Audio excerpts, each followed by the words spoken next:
Hello students, आज की class में अपना इंडियन इकोनॉमिक्स का आगे कवर करेंगे। Agriculture sector on the eve of independence. Independence के टाइम पे अपने एग्रीकल्चर सेक्टर की क्या पोजीशन थी।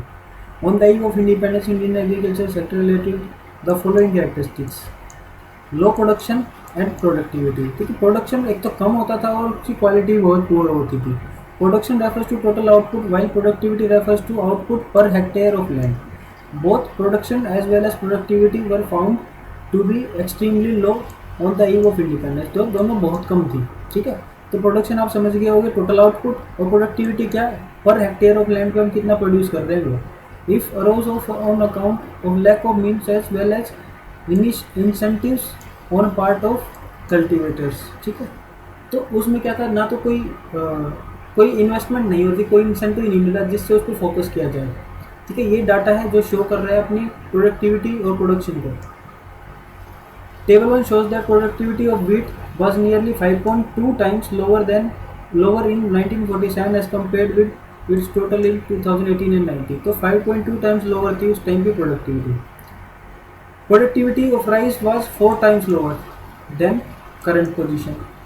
Likewise, level of output of wheat was nearly 15.5 times lower and that of rice was nearly 5.3 times lower in 1947 compared with their level of 2018 and 19। ठीक है, तो productivity अपनी बहुत कम हुआ करती थी। नेक्स्ट क्या है, high degree of uncertainty. Uncertainty का मतलब फ्यूचर का नहीं पता कि क्या कुछ हो जाए। ठीक है, तो अनसर्टेनिटी हुआ करती थी कि फ्यूचर में जैसे अकाल पड़ जाए या रेनफॉल ज़्यादा हो जाए, बाढ़ आ जाए, तो ऐसी सिचुएशन ज़्यादा होती थी, नेचुरल क्लेमिटी ज़्यादा हुआ करती थी। Agriculture showed a high degree of uncertainty in terms of farm output because it was excessively dependent upon rainfall। Rainfall पर डिपेंड होता, मतलब इरीगेशन की कोई फैसिलिटी नहीं हुआ करती थी। Good rainfall implied good output while poor rainfall implied poor output. ठीक है, अगर रेनफॉल कम हो रही है तो पुअर आउटपुट आएगी, अगर ज़्यादा हो रही है तो अच्छी आउटपुट आएगी।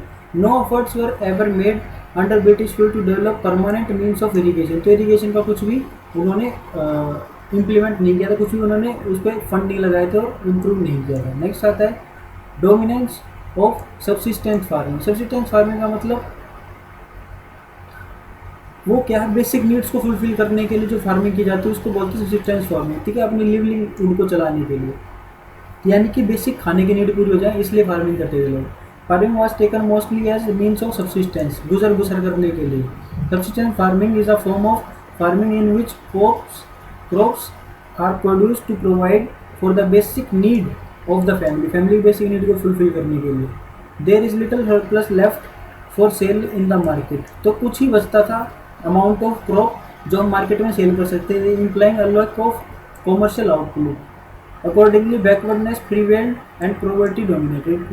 तो बैकवर्डनेस थी और चारों तरफ पॉवर्टी फैली हुई थी। नेक्स्ट आता है गल्फ बिटवीन। पेज थोड़ा क्लियर नहीं है, उस पर थोड़ा सा अपनी बुक साथ में लेके बैठना, तो उसमें से पढ़ लेना, मैं जिसको पढ़ने की कोशिश करता हूँ।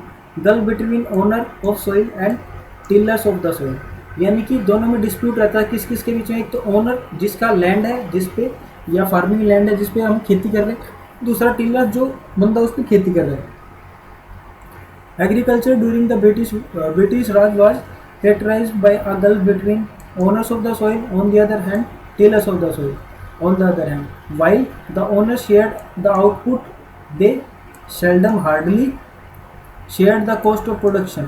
ठीक है, they were merely interested in maximization of rental income in terms of share of output।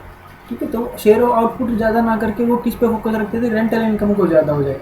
The tillers of the soil were merely given enough to subsistence। ठीक है, जो काम करने वाले थे उनको बस खाली गुजर बसर करने के लिए ही जो आउटपुट होती थी वो दी जाती थी, बाकी वो सारा का सारा खा जाते थे, अपने वेलफेयर के लिए यूज़ करते थे, अपनी कॉस्ट स्टैंडर्ड ऑफ लिविंग को इम्प्रूव करने के लिए यूज़ करते थे। नेक्स्ट आता है small and fragmented holdings. Land holdings were both small as well as fragmented. मतलब लैंड लोगों के पास ज़्यादा ना होगी, थोड़ा थोड़ा हुआ करता था, बट थोड़ा यहाँ होगा, जैसे इतना बड़ा एक एरिया है उसमें थोड़ी यहाँ होगी, थोड़ी यहाँ होगी, थोड़ी यहाँ होगी, तो इधर उधर बिखरी हुई लैंड होती थी, उसको बोलते हैं फ्रेगमेंटेड। ठीक है, fragmented holding means piece a piece here and a piece there, जैसे मैंने बताया था। Accordingly most land holdings were economic yielding low output at high cost. तो कॉस्ट ज़्यादा लगती थी और आउटपुट कम होती थी, क्योंकि एक बार यहाँ से चीज़ें उठा के यहाँ लेके जाना, फिर उस पे करना, फिर यहाँ, तो उस चीज़ में ज़्यादा कॉस्ट अपनी ज़्यादा लगती है और आउटपुट उतनी होती नहीं है। नेक्स्ट आता है land revenue system under British Raj. तो ब्रिटिश राज में लैंड रेवेन्यू सिस्टम कैसा था? The British government in India introduce a unique system of land revenue. It set up a triangular relationship among the government owner and tillers of the soil. तो triangular relationship show करती थी, एक side government होगी, एक side owners हो गए और एक साइड टिलर जो उस पर काम करते हैं। This was properly known as zamindar system or of land revenue. The distinct feature of this system are the जमींदार were recognized as permanent owner of the soil। यानी परमानेंट ओनर को बोला गया जमींदार। The zamindar were pay a fix sum of sum to the government as land revenue. तो वो कुछ सम देगा किसको? गवर्नमेंट को as land revenue. The zamindar were free to extract as much as from the tillers of the soil as they could. तो वो free था कि कितना भी काम ले सकता है उन सेवकों से, कितना भी ज़्यादा प्रोडक्शन आउटपुट करा सकता है। The implementation of land revenue system were alarming for the farmers and the framing most importantly it led unlimited exploitation of the tillers of the soil by the जमींदार। तो अनलिमिटेड एक्सप्लोइटेशन हो रहा था tillers का।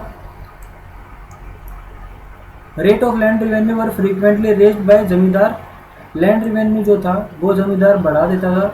विच lead frequently eviction of tillers from the soil. ठीक है, तो उनको शोषण होता था और उनको निकाल दिया जाता था। Tillers were reduced to status of landless labourers. ठीक है, तो वो लैंडलेस लेबरर एक टाइम पे आके बन गए थे। As landless labourers the tillers merely got subsistence wage in kind. तो उनको वेज दिया जाने लगा।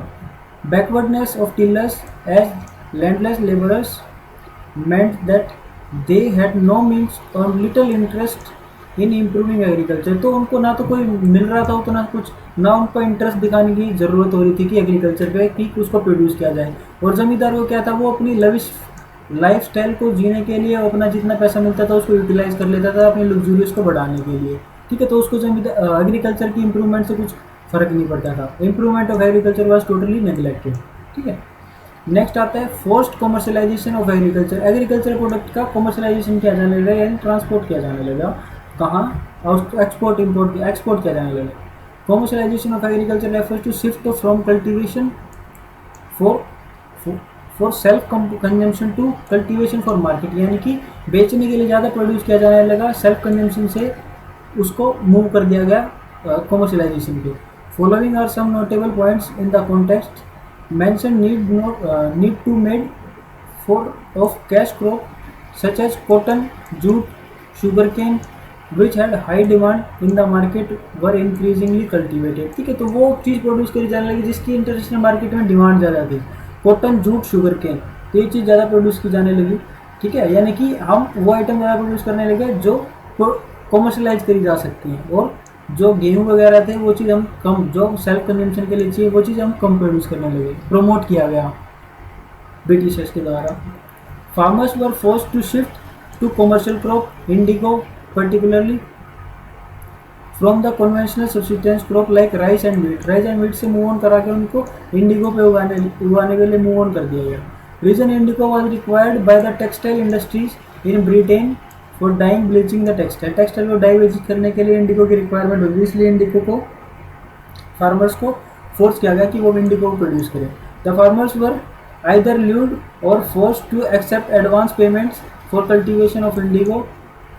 It exposed the subsistence of farmer and to uncertainty of the market. ठीक है, उनको फोर्सफुली या उनको पैसे का लालच देकर उनको एडवांस दिया जाता है जिससे कि वो इंडिगो की प्रोड्यूस करें। While earlier they would grow grain for their family consumption, now they needed cash to buy it from market। ठीक है, तो अब उनको कैश की रिक्वायरमेंट होगी क्योंकि मार्केट से उन्हें खरीदना होता था खुद के खाने के लिए, खुद के परिवार के खाने के लिए food grains. But they would seldom have cash owing to their mounting indebtedness. ठीक है, consequences perpetual indebtedness of the farmers and perpetual stagnation in the farming. तो फार्मिंग में स्टैग्नेशन आ गया, नहीं प्रोग्रेस होनी, जीडीपी अपनी बिल्कुल लोअर स्टेज पे चली गई। ठीक है, ऐसी इंडस्ट्री को, ऐसी इकोनॉमी को बोलते हैं स्टैग्नेशन जिसमें अपनी ग्रोथ ना के बराबर हो रही है, 0 पॉइंट कुछ की ग्रोथ हो रही है। Briefly on the eve of independence Indian agriculture was both backward as well as stagnant. ठीक है, बैकवर्ड भी था और स्टैग्नेंट भी था। Backward of agriculture is explain in the term of following factors. Backward कैसे कैसे था, लो तो प्रोडक्शन हुआ करती थी, लो प्रोडक्टिविटी हुआ करती थी, हाई डिग्री ऑफ अनसर्टेनिटी हुआ करती थी क्योंकि रेनफॉल वगैरह पे डिपेंड था सब कुछ। डोमिनेंस ऑफ सब्सिस्टेंट फार्मिंग, सब्सिस्टेंट फार्मिंग की डोमिनेंस थी। स्मॉल एंड फ्रेगमेंटेड होल्डिंग, ठीक है, लैंड लोगों के पास ज़्यादा ना हुआ करके टुकड़ों में हुआ करता था। Stagnation of agriculture is explain in the term of following factors. Gulf between किस किस के बीच में हुआ करता था, soil owner of the soil and tillers of the soil के बीच में गल्फ हुआ करता था। Land revenue system under British Raj और फोर्स्ड कमर्शलाइजेशन ऑफ एग्रीकल्चर। इन 3 पॉइंट्स के थ्रू हमने बताया कि स्टेगनेंट एग्रीकल्चर था और इन 4 पॉइंट्स के थ्रू हमने एक्सप्लेन किया क्या कि अपना बैकवर्ड एग्रीकल्चर है। तो ठीक है, ऐसा क्वेश्चन फ्रेम होंगे कि बैकवर्डनेस ऑफ एग्रीकल्चर को कैसे आप डिस्ट्रीब्यूट कर सकते हो, किन किन पॉइंट्स के थ्रू एक्सप्लेन कर सकते हो, तो वो ये पॉइंट्स आपको एक्सप्लेन करने पड़ेंगे।